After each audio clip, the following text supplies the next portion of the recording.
Persian. My father is from Egypt. Kurdistan. Morocco. My mom is from Iran. Father's Bukharian. My family's from Iran. We are from Queens. Do you want me to go back a few generations? My grandfather, my father's father's from Morocco. And my mother's father, originally their family came from Bukhara.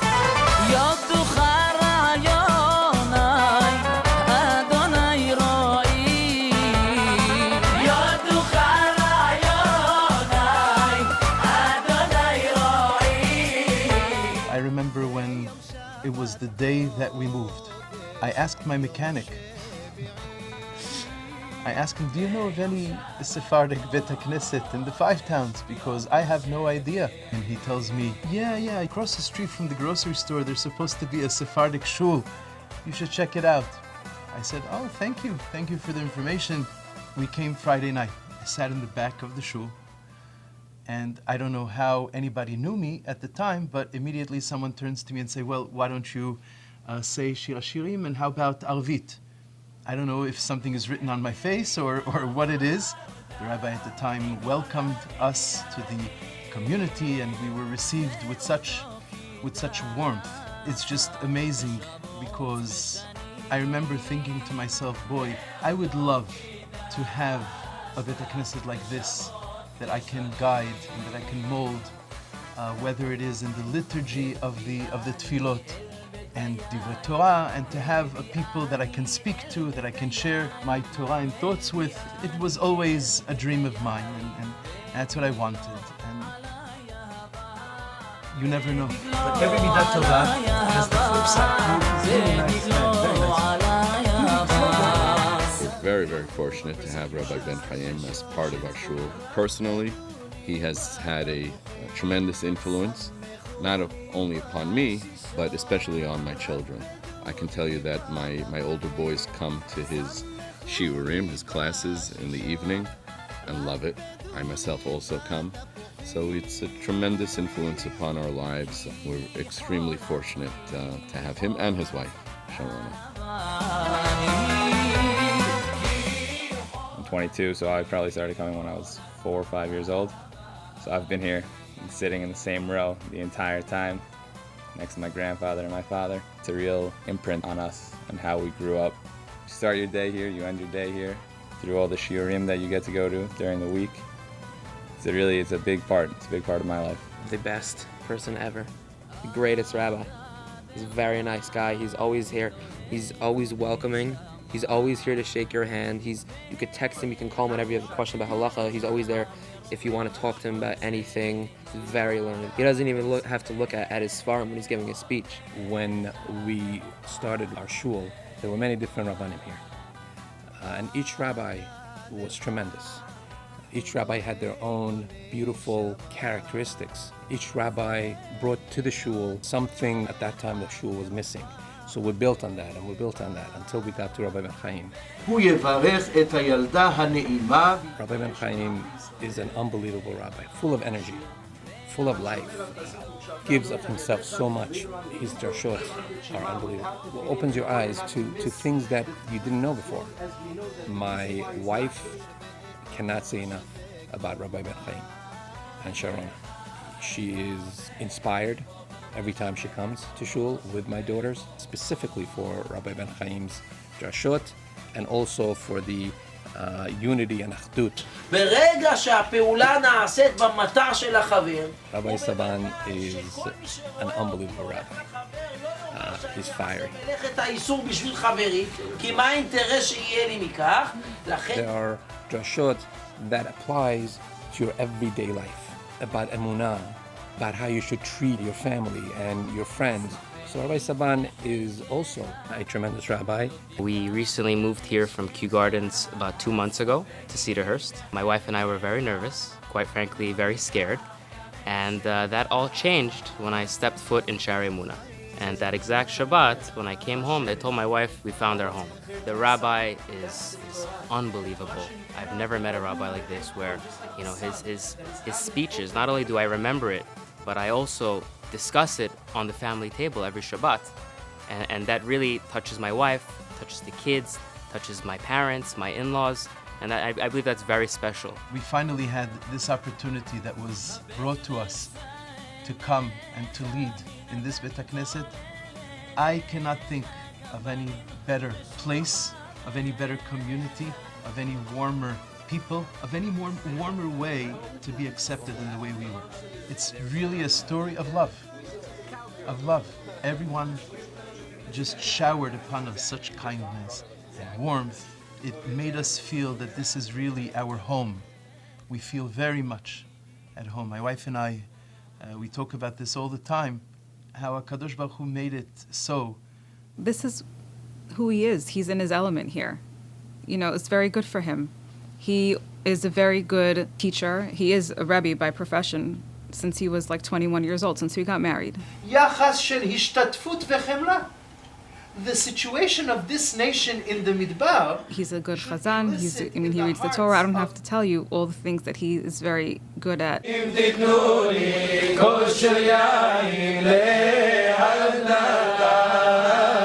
He very much understands people, and I think that my husband brings everybody together and tries to unify everybody. The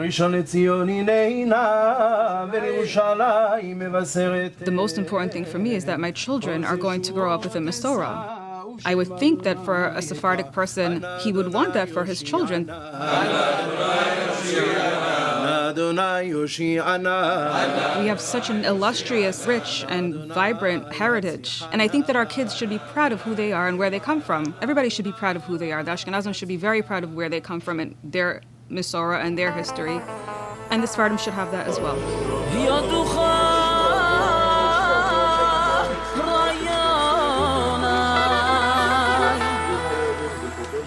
Here in America, I've encouraged the Sephardim, my students, to do whatever they can to hold on to their holy customs.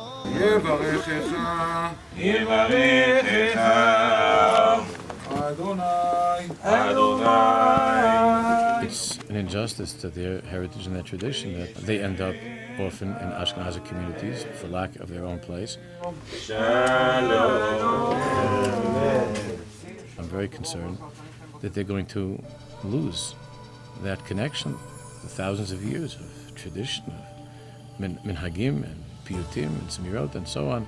And even when it comes to observance of halacha, they have a very strong Masorah. And that's why, at least, we have, Baruch Hashem, in our community, we have a shul like this. It's a very, very invaluable piece of the chain from Har Sinai, right here, in this place.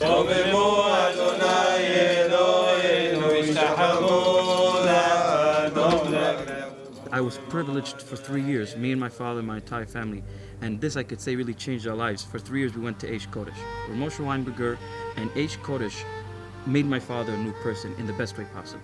My father had 20 years, 22 years actually to be precise, where he was teaching already in Queens, and he already had a name out there and people loved him, but he was never a rabbi of a shul. His father was a rabbi since he was a small kid.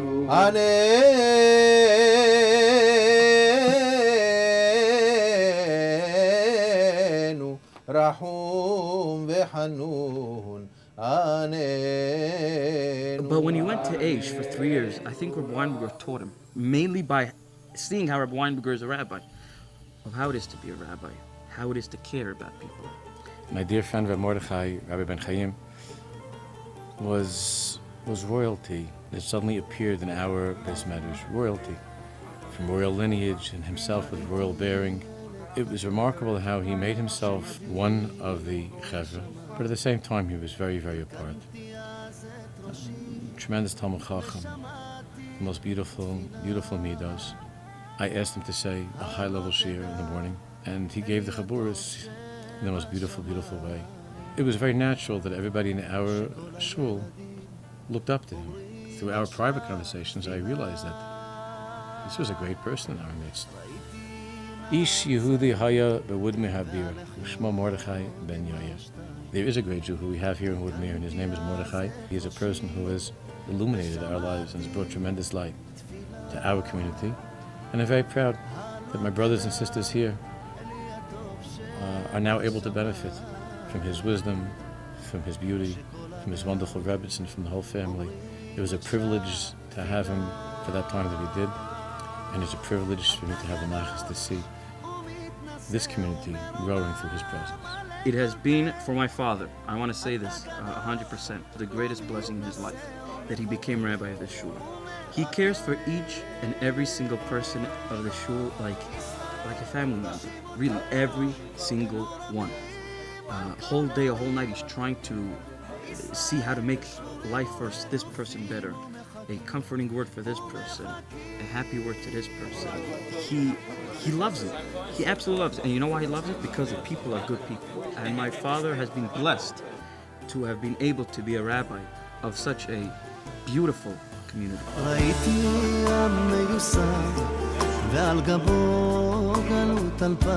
I wanted to create an environment where women felt that they belonged and that they had something to connect to. Shammai was praying for the rain. And Betty Ben Zaken, we looked at each other one day and I said, if we can get 10 women to commit, let's do a Sudash Lishit. And we've been doing it ever since. We get professional people to do shiurim if we can. And if we can't, then I offer to do the learnings so that we have Devar Torahs. And I like to leave it open to the women to share their views and opinions and insights to whatever the parsha is, whatever they may have learned during the week. And we try to grow spiritually. That's really the point, is to connect and to grow. She make a lot of homework, and she put together from Zohar to Rishonim, to Braita, to Gemara, to Achronim, together. She loved to pick everybody's brain.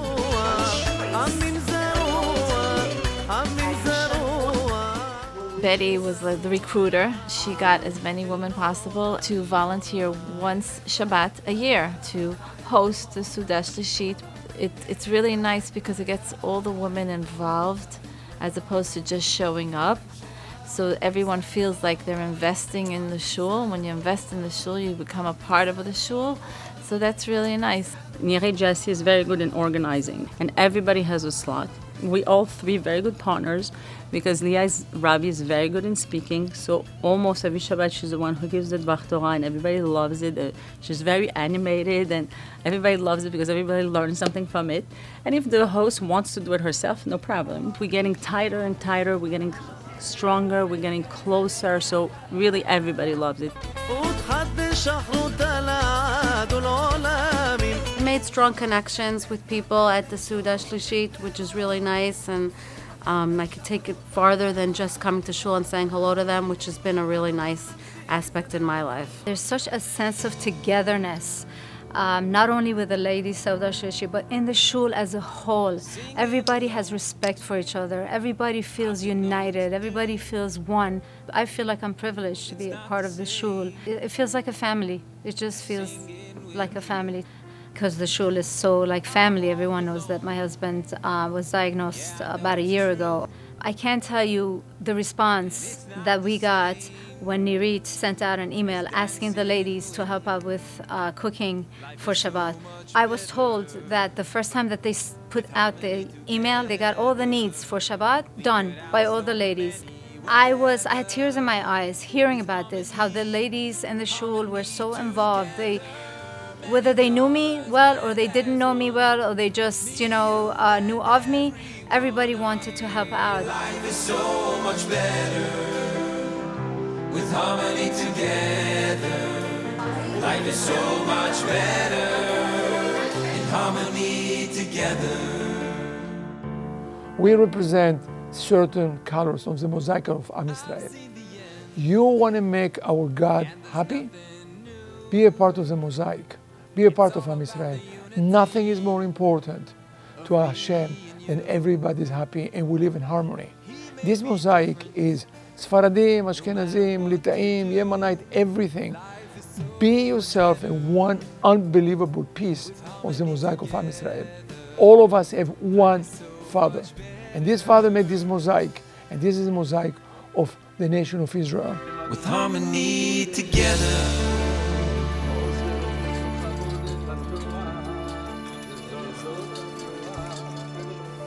Shaare Emunah. Needed some help, so I went over there. And I got active a little bit. I love that temple. I love the people. I give them a Sefer Torah on my wife's name when she passed away. And she was a very active and very philanthropic lady in the neighborhood. She was honored by many Jewish organizations in the 5 towns. I used to travel 9 months out of the year. I traveled in Kuwait, Saudi Arabia, Beirut, Abu Dhabi, Dubai. One thing I never missed, synagogues. Make sure that you take your kids to synagogues. It's very important to support the shul, because if you don't have shul, you have no Judaism, or you don't have closeness friends. Everything starts from shul. Shaare Emunah. I love the people that runs it, and I'm very happy that they're ready to build it up, and I'll do everything in my power to make it happen. I'm always ready, and I want to wish them all the mazel in the world, happiness, and be successful, and that Shaare Emunah be one of the nicest synagogue ever. Mazel tov. He started this shul, the whole minyan with another few guys, and they didn't have anywhere to go, so they bought this house under my name. I never got the rent. They didn't pay me. And that's it. That's how it started.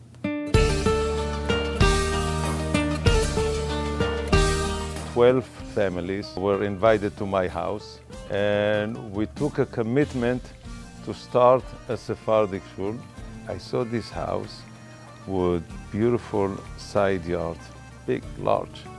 And I'm a builder, that's my business. And I envisioned something that, could be perfect for our need, a huge yard, big property, and eventually we can take it and build. But the house was not for sale. So I asked the real estate, she said, it's not for sale. I said, anything could be for sale, for the right offer. We made the deal and we bought the house. It was registered under my wife's name, Rivka. It was very hard to get it back from her. She didn't want to give us release. Listen, when we got married, everything was on my name. So even the green card was on my name. Everything was my name. Don't put that though. Don't put this part.